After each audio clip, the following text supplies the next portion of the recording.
Augustine. Once you leave behind the canon of Scripture, and during the centuries between the close of the canon and Augustine, I don't think there's anybody else in those centuries who can hold a candle to St. Augustine. This man is without question one of the 3 or 4 most important thinkers in the history of Christianity once we get past the canon, once we get past first century Christianity. It is very likely that if there had never been Augustine, there never would have been an Aquinas. If there had never been an Augustine, there might never have been a Calvin. Because you can find a lot of Calvinism in Augustine. Augustine I often describe as being the last great thinker of the ancient world and the first great thinker of the Middle Ages. His work constitutes a kind of bridge.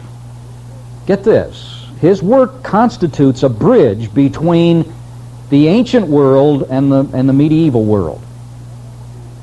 And the man who functioned as that bridge was a Christian.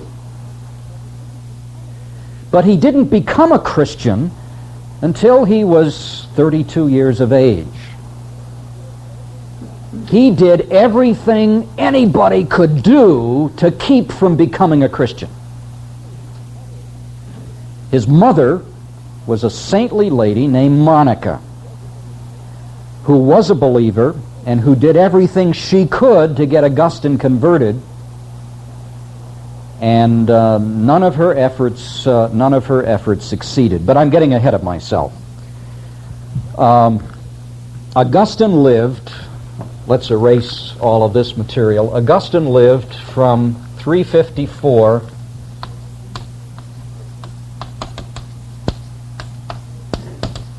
to 430 A.D. Now let me tell you this. If you had been Augustine's Sunday school teacher, you would have crossed him off. You would have said, "This kid is hopeless. He will never amount to anything, at least as far as the Christian faith is concerned." I guess my lesson there is, those of you who are Sunday school teachers, don't cross anybody off, all right? I look back to myself and I know there were some Sunday school teachers I had who crossed me off. Of course, some people I know are still crossing me off. Augustine was born in North Africa, in what today would be the northeastern corner of Algeria. Now, I don't know, I'm not very good at drawing maps, but if you get a map of North Africa and look at where Libya, the borders of Libya are today, they're right around a little hump. I forget just where the actual border of Libya is. And then next to Libya is today a country called Tunisia, and then you get Algeria, which of course spreads way to the west. Now, Augustine was born in a little town, a little village in northeastern Algeria called Tagaste. You don't need to remember that. But not far from his home, the village in which he was born, was the city of Carthage. Now, again, I'm not sure how my map is going here, and I don't know whether the ruins of Carthage would today, help me out if any of you know, I'm not sure whether the ruins of Carthage would today be inside the borders of Tunisia or would also be inside the borders of northeastern Algeria. But you all know your ancient history well enough to remember that at one time in history, Carthage was the major challenger to Rome for the supremacy of the Mediterranean world. Remember Hannibal and his elephants that crossed the Alps and tried to conquer Rome? Well, Hannibal's army represented Carthage. So it's important to realize that Augustine was growing up in a culture that was Roman to a great degree. Latin, he not only had his own native language, but he also knew Latin. Latin would be the scholarly language of the day, but he also had this rich Carthaginian heritage in his background. Well, Augustine's mother, Monica, as I've mentioned, was a committed Christian. Augustine's father, however, was not a believer. And this created some tension within his home, as the mother did her best to keep Augustine inside the fold of the Catholic Church, and I'll explain what the word Catholic meant in that North African setting next week. We'll talk about that in more detail. When you talk about the Catholic Church throughout these centuries, we do not mean the Roman Catholic Church. All we mean is the universal church as opposed to other sects like the Donatist sect and so on. Open, if you will, I hope you brought it, your copy of Augustine's Confessions. What I'm going to do for the next hour, that seems like a long time, doesn't it? What I'm going to do for the next hour is try and give you a brief overview of Augustine's life and make occasional references to material in the first 8 books of the Confessions. I hope you've started to read this.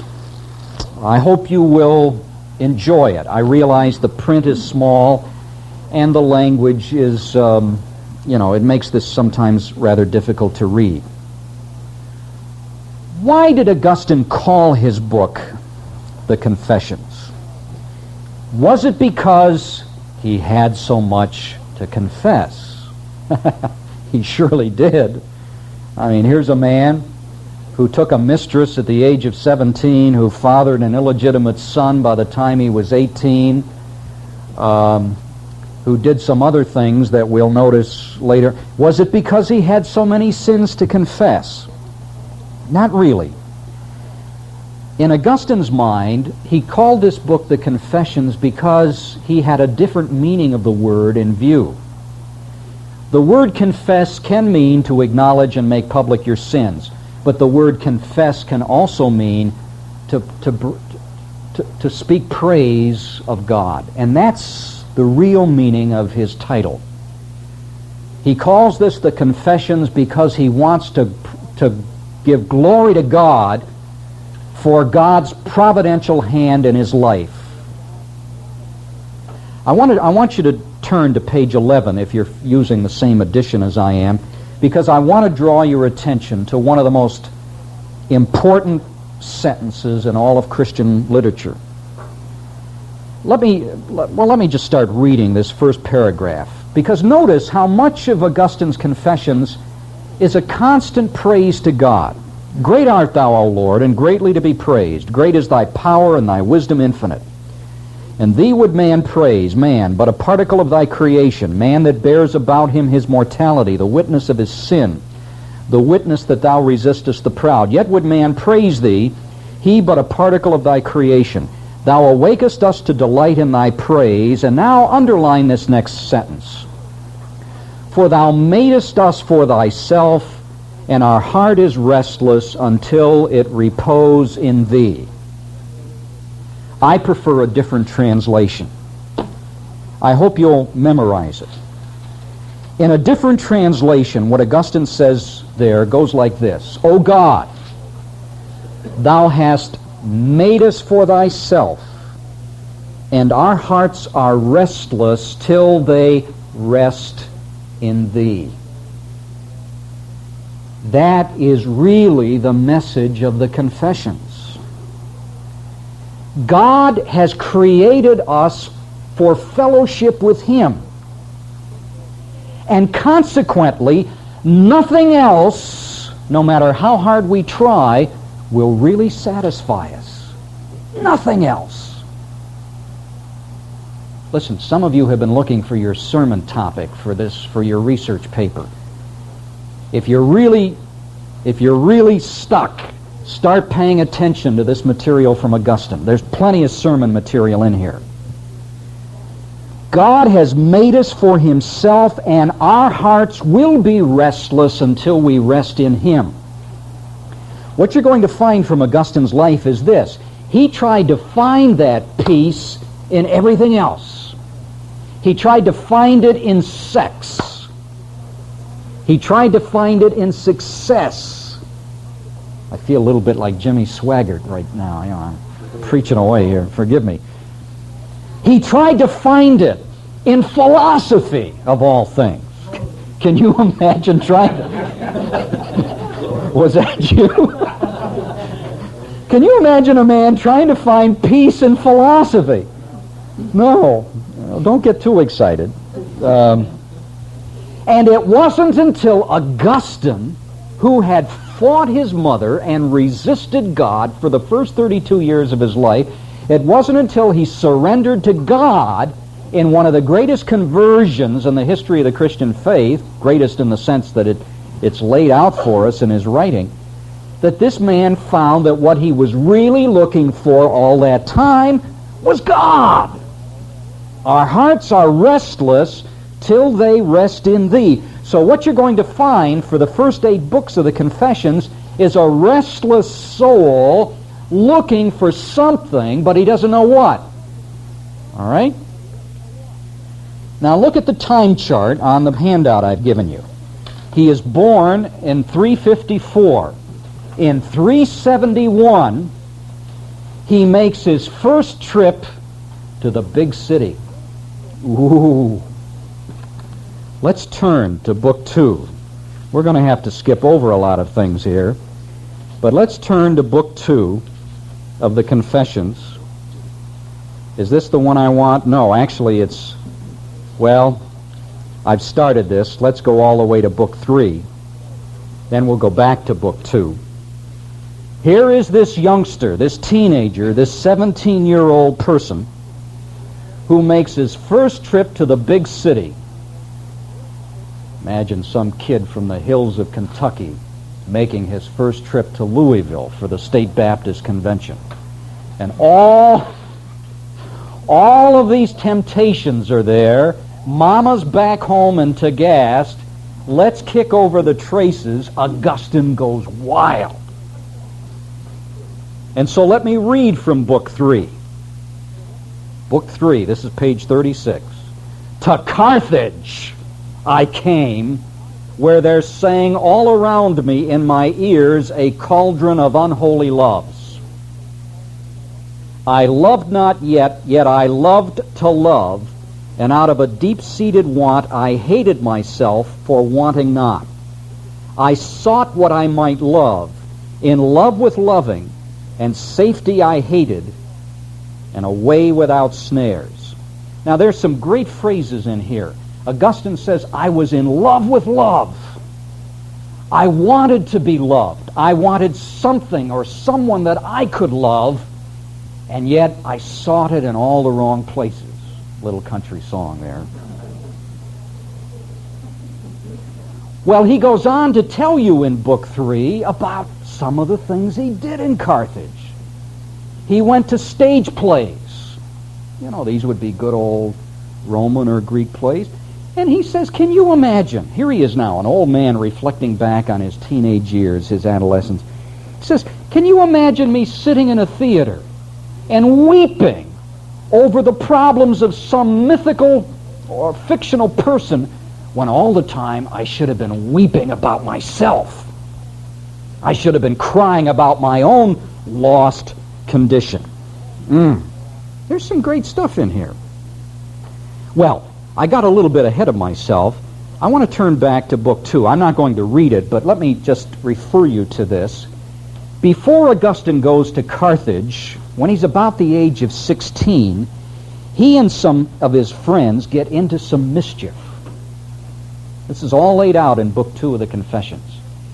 It seems that there was a kind of wealthy man in the city of Tagaste who, behind the walls that surrounded his villa, he had a pear tree, the greatest pear, well, no, I'm exaggerating here. It was a pear tree. Let's just leave it at that. Augustine tells us, in fact, that the pears weren't all that hot, to be quite frank. So Augustine and his friends creep over the wall at night and they steal the pears. Years later now, as an old man, Augustine is thinking back, as a middle-aged man, he's thinking back on this childish, apparently infantile theft of the pears. And he's berating himself for this horrible thing that he did.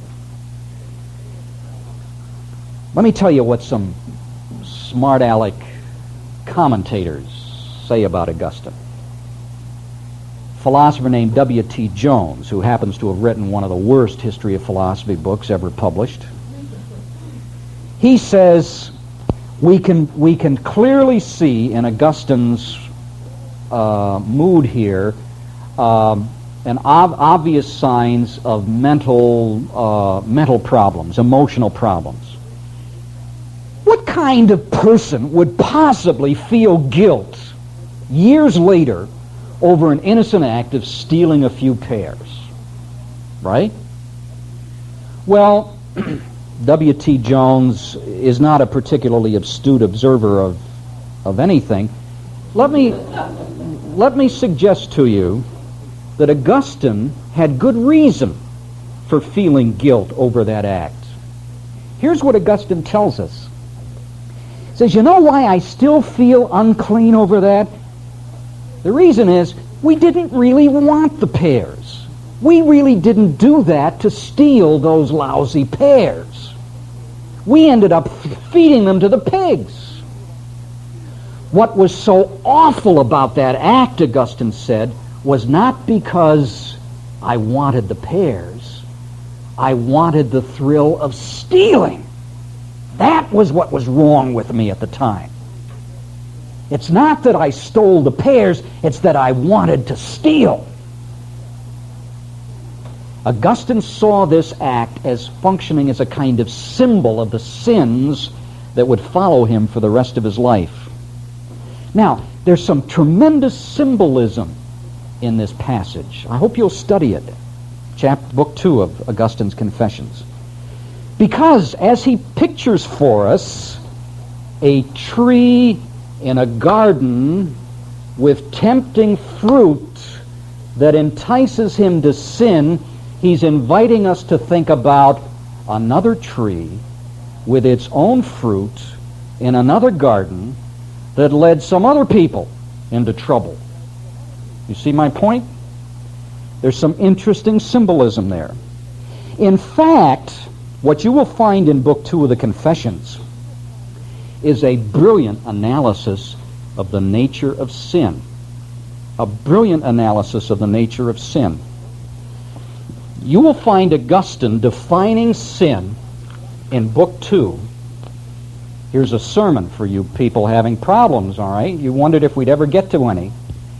He defines sin as selfish pride.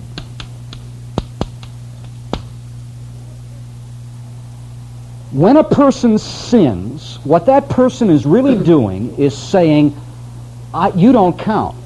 God doesn't count. The moral law doesn't count. I'm going to do this because I want to do this. Self-sin is putting self ahead of God, ahead of God's law, ahead of every other human being, including, in this case, the guy who owned the pear tree. Now, Augustine says, when you think about it, that's exactly what Adam and Eve did in their garden with their tree and their fruit. Let's think back to that. God placed Adam and Eve in a perfect environment, and he gave them but one prohibition. Now, some people attach all kinds of significance to the particular commandment of God. Thou shalt not eat of the fruit of the tree of the knowledge of good and evil. But according to this kind of an analysis, there was no great significance attached to that particular pear tree or to that particular commandment. God could have given Adam and Eve any command. He could have said, don't cross this creek before noon.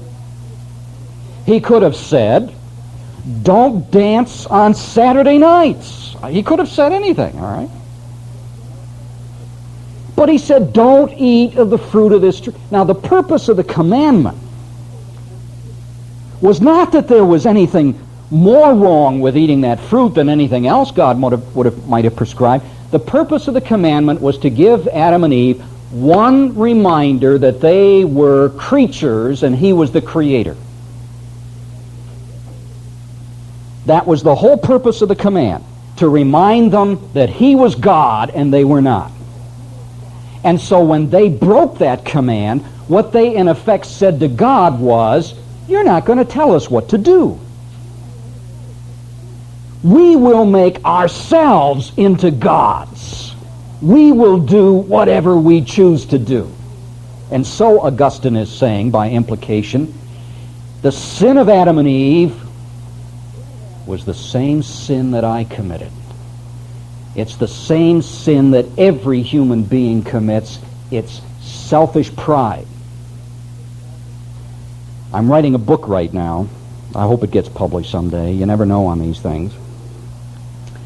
Later on this week, I have to get involved in a chapter that will deal with the lordship, the controversy over lordship salvation.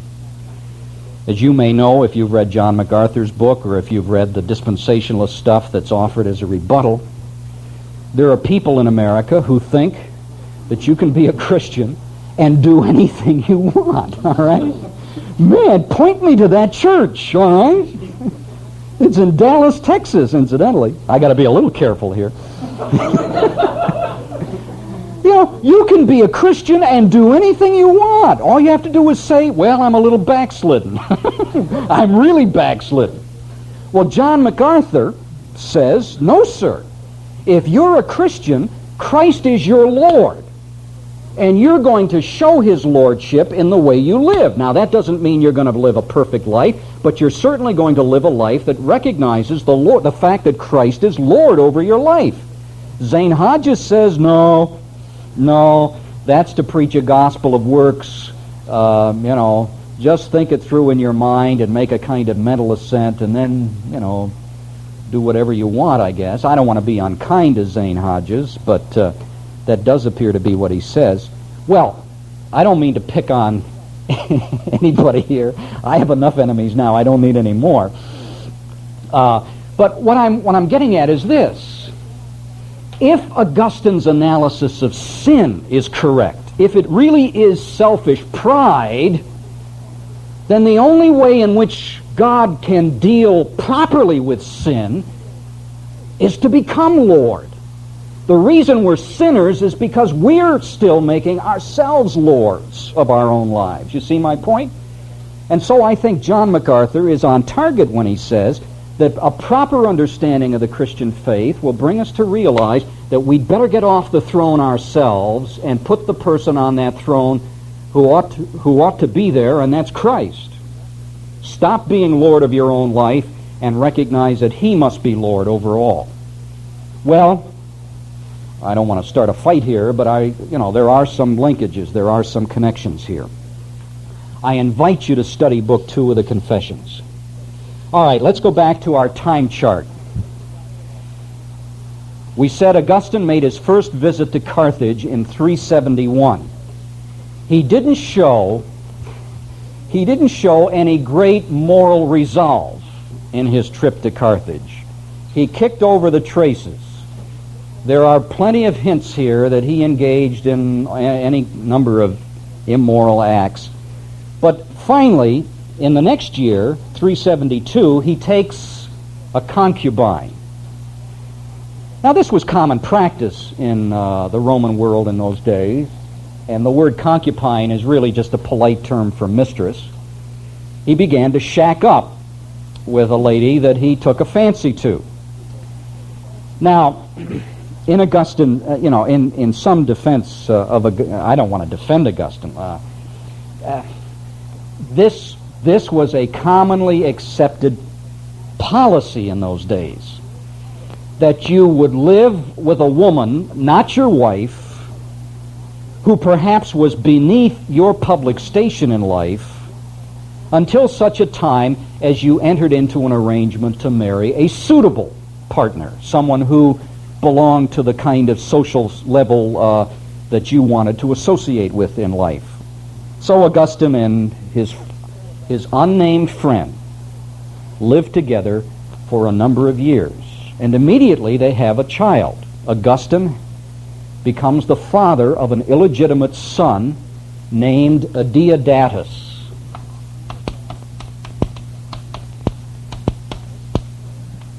Now let's be clear about this.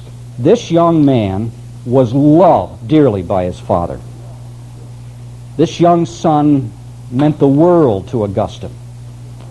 You won't learn that so much from the Confessions, but there are some other things that Augustine wrote that make it clear how dear, how precious this young life was to him. Unfortunately, regrettably, this young man died at the age of 16, and it was a blow that took Augustine years to recover from. But anyway,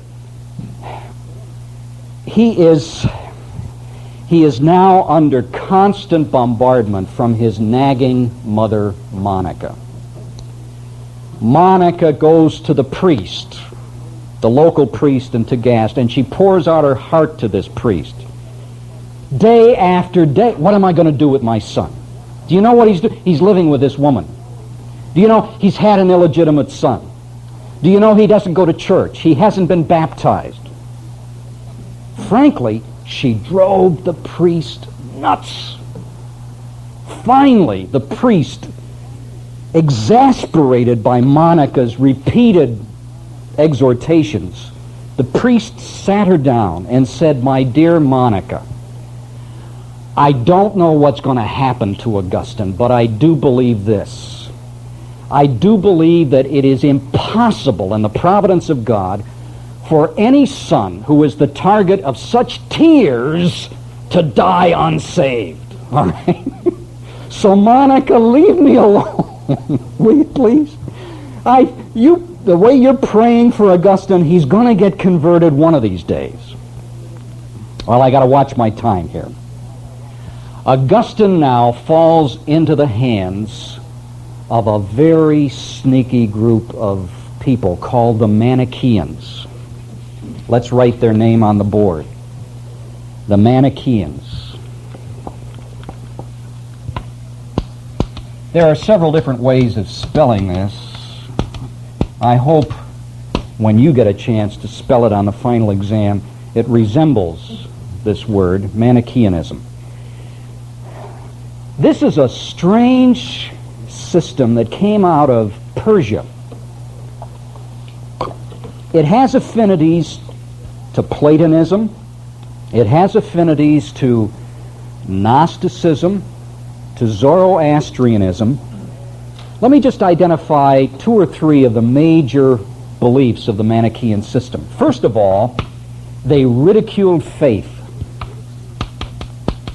They ridiculed faith. Augustine loved this.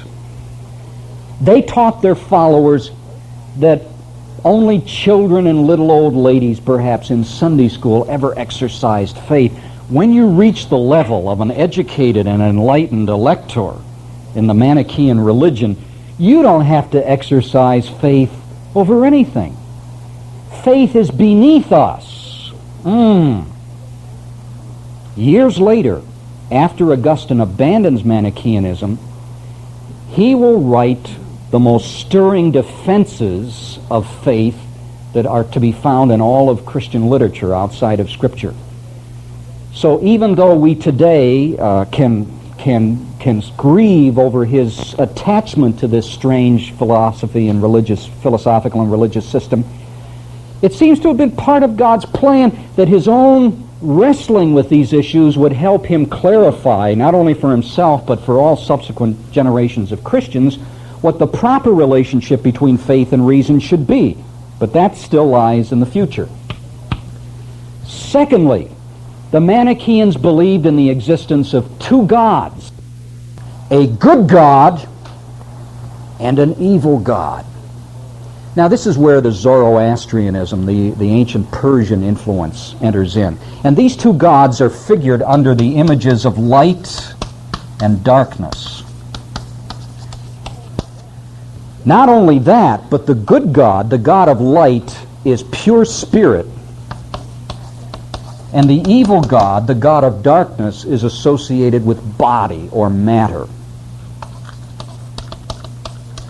Now some of you should be able to clearly see there a kind of hangover from Platonism. Spirit is good, body is evil, matter is evil, but now we've got these two things blown up into two gods. All right, now, this brings us to the third point. The Manichaeans ridiculed Christianity on the grounds that Christianity had no solution for the problem of evil. You see, Christians believe that everything that exists is the creation of just one God who is all-powerful and all-good. All right, you Christians, where does evil come from? Every time Augustine would go home, he'd say, "Ma, stop nagging me.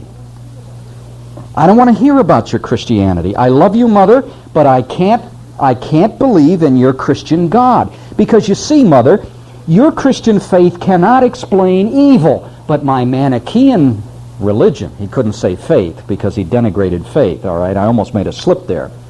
"My Manichaean religion has an answer to evil." What's that, Augustine? "There are two gods, Mother. There's a good God, light, and there is an evil God, darkness, and these two gods have been fighting each other for eternity. That's why evil exists." Well, Monica wasn't a philosopher. She wasn't a theologian. She didn't know how to answer these little philosophical arguments. So here is Augustine. He plays around with Manichaeanism for about 7, 8, or 9 years. But then some things begin to happen. And now you're going to have to find the books and the confessions where some of these events occur. A great Manichaean teacher named Faustus comes to Carthage. And Augustine can't wait for this man to arrive. No one in the world knows more about Manichaeanism than Faustus. And so Augustine, who is struggling to be intellectually honest in addition to all of these biases he has against Christianity, hopes that Faustus will be able to answer some of his problems about the Christian faith. And what happens is, okay, he's not really here. Okay, that's all right. Faustus cannot answer Augustine's questions. It's as though some great Christian thinker were coming to Orlando and you were going to take all of your doubts and problems and perplexities to this person, and you found out that you knew more than he did. Faustus was intellectually dishonest, he was stupid, he was uninformed. Augustine came away from his encounter totally shattered, and his confidence in Manichaeanism would never again reach that level. But now some other things are happening in Augustine's life. He has acquired an education in a teaching field. He is a teacher of rhetoric. I often tell people that you have to be careful about speech teachers. So he decides that he will go to Rome and earn his living and make his reputation as a rhetorician. This is the center of the Roman Empire. What year does he go to Rome? I'm looking at our time chart here. In 383. He is 29 years old.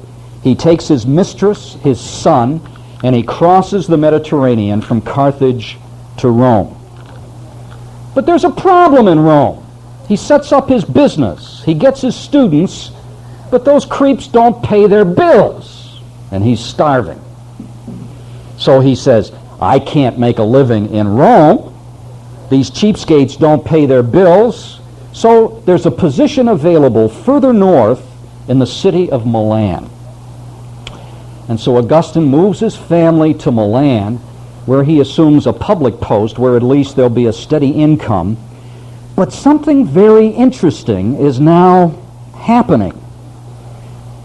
The bishop, the Christian bishop in Milan, is a man named Ambrose. Ambrose is renowned as perhaps the greatest preacher of that century, of that time. His sermons are unforgettable. Augustine is a speech teacher. So he says, maybe I can learn a thing or two by going to the cathedral on Sunday morning and listening to how Ambrose frames his sermons and delivers them. Augustine is impressed by this great orator, and they become friends. And Ambrose tries to help the young Augustine get rid of some of the demons that are pursuing him. He tries to get the young Augustine he tries to give him answers to some of his questions. For example, I forgot something earlier when I talked about Manichaeanism. There was one other belief there, I'm sorry. They were materialists. Materialism. I think I misspoke here when I said the good God was spirit. Maybe I better do some research on that. Okay, it's coming back to me. This is what happens when you get to be my age. The Manichaeans, all right, they had deceived Augustine into thinking of the Christian God, the God of the Bible, in materialistic terms. This was it. After all, what do you read in Genesis? You read that the Lord God came walking in the garden in the cool of the eve, in the cool of the day. Augustine had picked up these ideas that the God of the Bible was a physical being, had a body, had hands and feet and eyes. And he shares these misconceptions with Ambrose, and Ambrose laughs at him. Ambrose is doing some personal evangelism here. He says, come on, Augustine, you're a teacher of rhetoric. Have you never heard of metaphors, of figures of speech? Augustine says, you mean all of those passages in the Bible that I've been taking literally that teach that God has eyes and hands? You mean those are non-literal? Ambrose says, why certainly. Where have you been all your life? Augustine says, I guess I have been a little stupid, haven't I? This is one of the reasons I've been rejecting the Christian faith, Ambrose, because I thought you guys worshipped a physical God, a God in a body. It's kind of silly, isn't it? I guess so. So Ambrose is helping Augustine straighten out his misconceptions of the Christian faith, which have functioned as an obstacle to his becoming a believer, all right? Now, at the same time, Augustine has abandoned Manichaeanism finally. He's given it up as hopeless, and he has become a skeptic.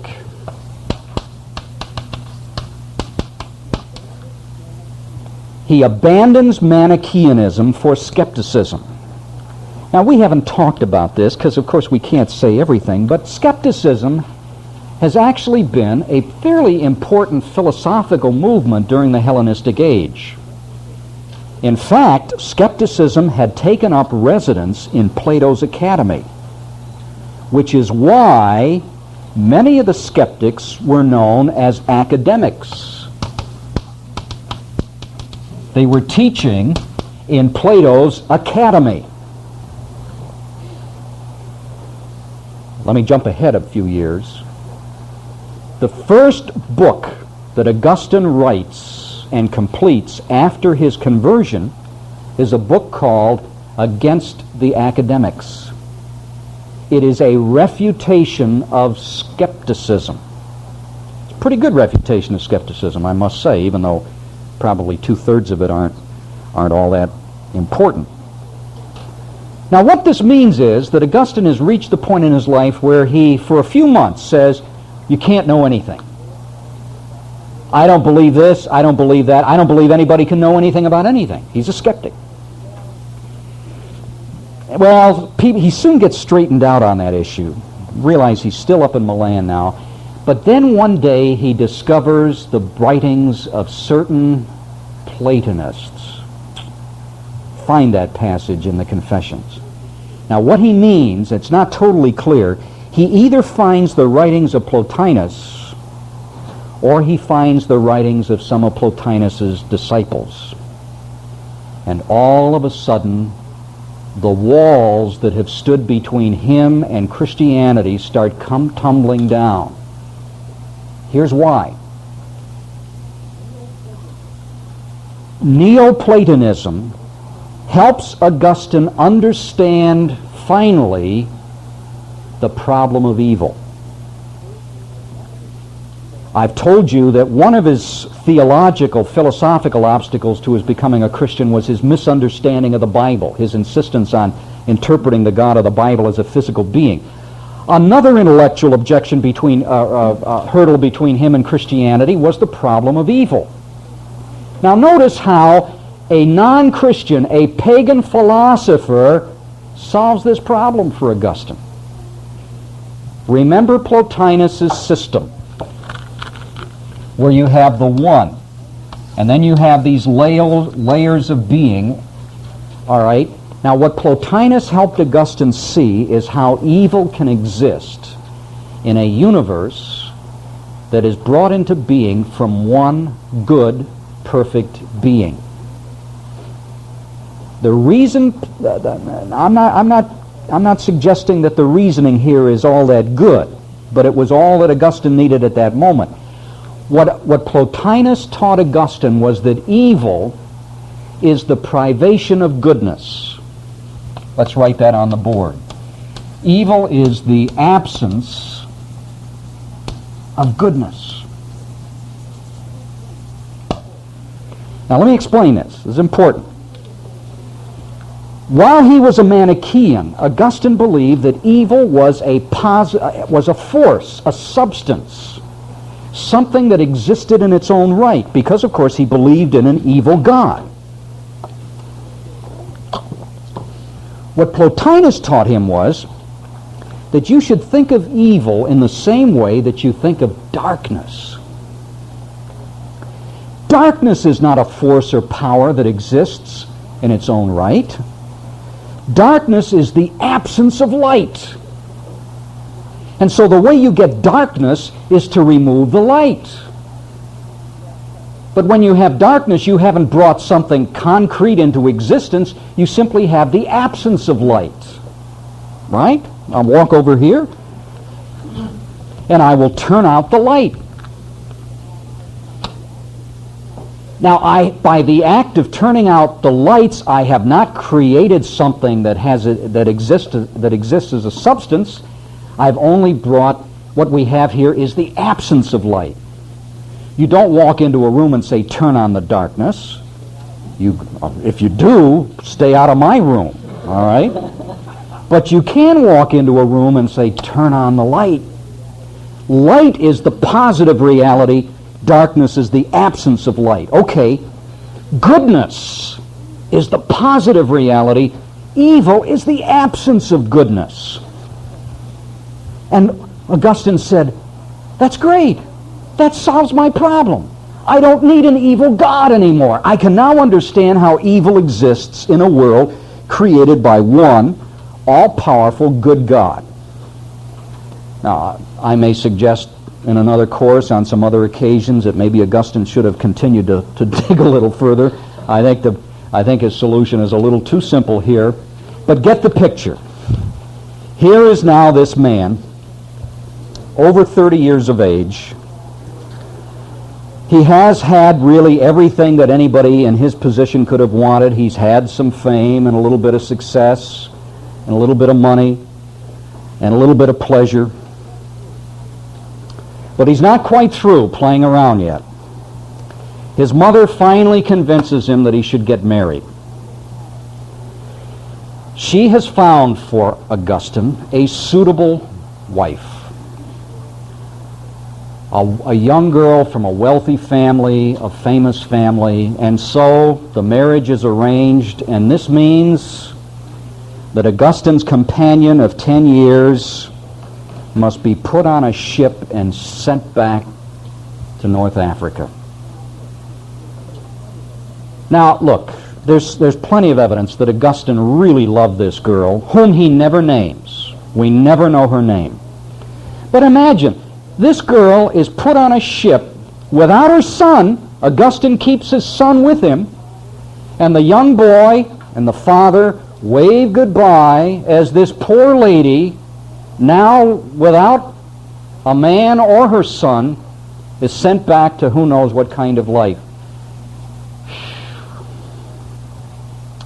Well, let me tell you how Augustine overcomes his grief. He can't marry the young girl his mother has found for him because she's still a bit too young. She's only 12 years old.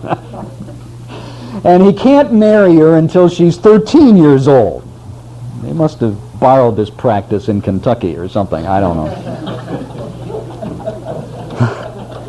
So Augustine, now get this, he's just put the love of his life on a ship, sent her out of his life forever. He has to wait a few months before he can marry this 12-year-old girl and gain access to her family's wealth and success. So he shacks up with another mistress in the meantime. He shacks up with another lady in the meantime. This guy had problems. But listen, all the time there is guilt eating away at his heart. You know, this is despicable what the man does here, and yet at the same time he knows what he's doing is wrong. Now, what year are we in? We are in the year 386. Notice what's happened. Here is a man who is reaching an intellectual crisis in his life. All of these systems that he's committed himself to all of his life have collapsed. Who can he believe? What can he believe? Manichaeanism has failed him. Skepticism has failed him. Now he's giving up on Neoplatonism.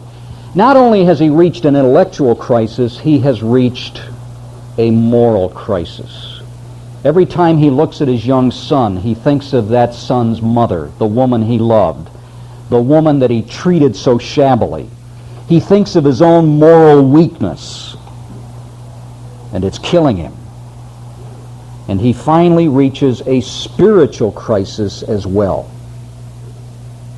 Finally reaches a spiritual crisis. Now we come to a garden. Another garden. See? The first source of Augustine's troubles started in a garden with that pear tree. He now finds himself in another garden with a friend of his named Alypius.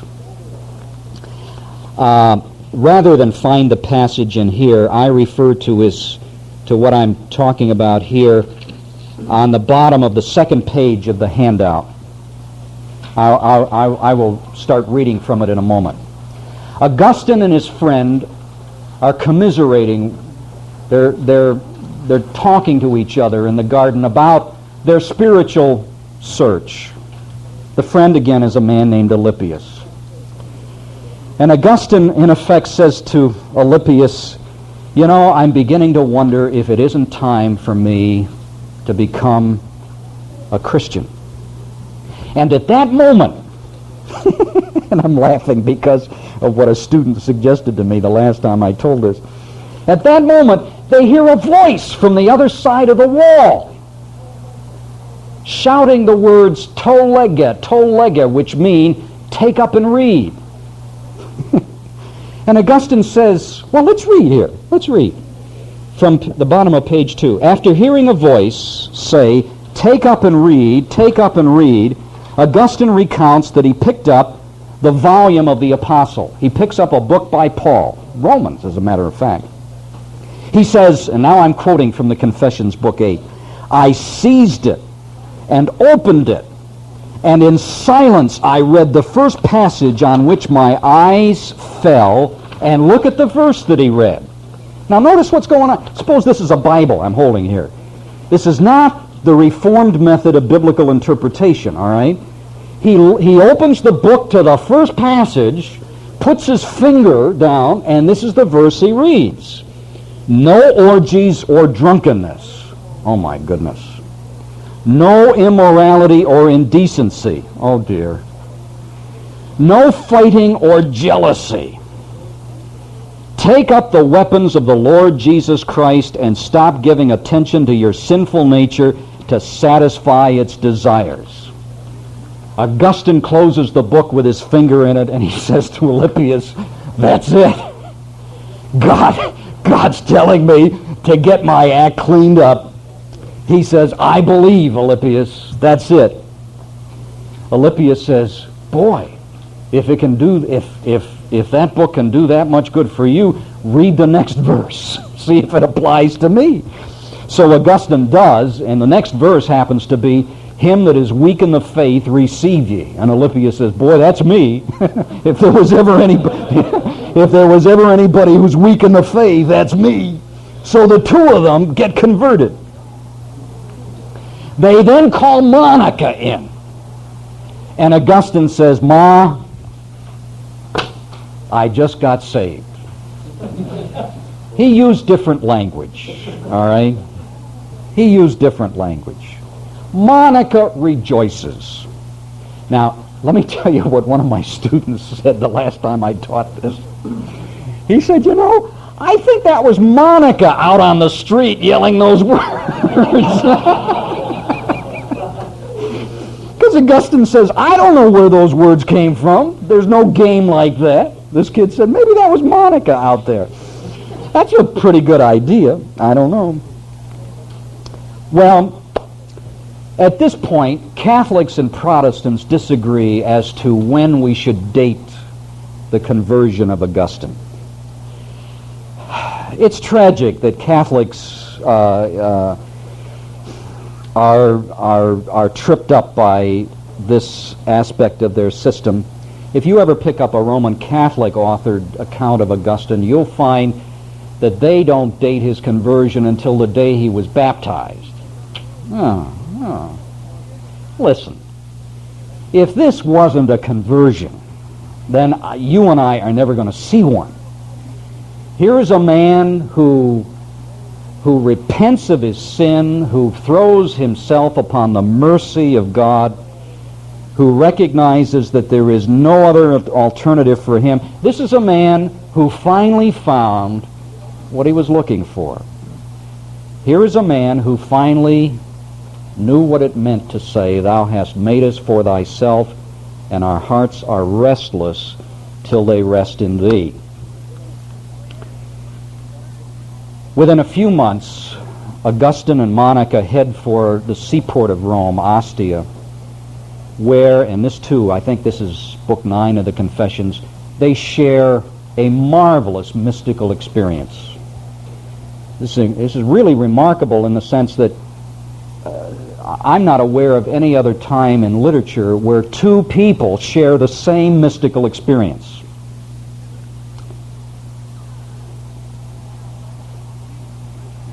And then Monica dies before she can return to North Africa. It's as though Augustine's mother realized that her most important prayers had been answered, and there was no other reason to hang around. And so she dies, and Augustine buries her in Ostia, and he returns to North Africa with his son. Now, to quickly go over the remaining basic features of the outline of his life, and we'll have to spend next week doing his thought. He is baptized in Milan in 387. He returns to North Africa in 388. In the intervening years, he is busy studying Christian thought, Christian theology. He has some problems in his thought that have to be cleared up. That is, for the first couple of years after he becomes a Christian, he's still under the influence of Neoplatonism. For example, he believes in the pre-existence of the soul. These are all ideas that have got to be eliminated and straightened out. He is finally ordained as a priest in 391, and then, against his will, he is appointed as assistant bishop of the city of Hippo. Hippo was a city in North Africa to the west of Carthage, And as the story goes, the aged bishop of Hippo said to the people, "I'm too old to do all of the work of the parish. I need an assistant. Have you got someone to recommend?" And they all shouted, "Augustine, Augustine." And Augustine, who felt totally unworthy of this kind of responsibility in this position, resisted, but he was pushed to the front against his wishes. And then in 395, as we've said, when the senior bishop of Hippo died, Augustine was then consecrated as the bishop. In 400, he completed his book, The Confessions. In 410, the city of Rome was sacked, a calamitous event which so shook the Roman Empire and so shook many residents of the Roman Empire that Augustine was constrained to start writing one of his biggest books, in fact, his biggest book, called The City of God, a book that took him many, many years to write. And then finally, Augustine died in the year 430 as his walled city was besieged by barbarians from Europe, who were now beginning to tear apart the remnants of the Roman Empire. Now, what we'll do next week is take a look at the three major controversies of Augustine's Christian career. We'll look at his anti-Manichaean writings, his anti-Donatist writings, and his anti-Pelagian writings. We will also look at his view of faith and reason, and do what we can to sort of give you a feeling for Augustine's thought in about half of next week's class. Why don't we call it a day?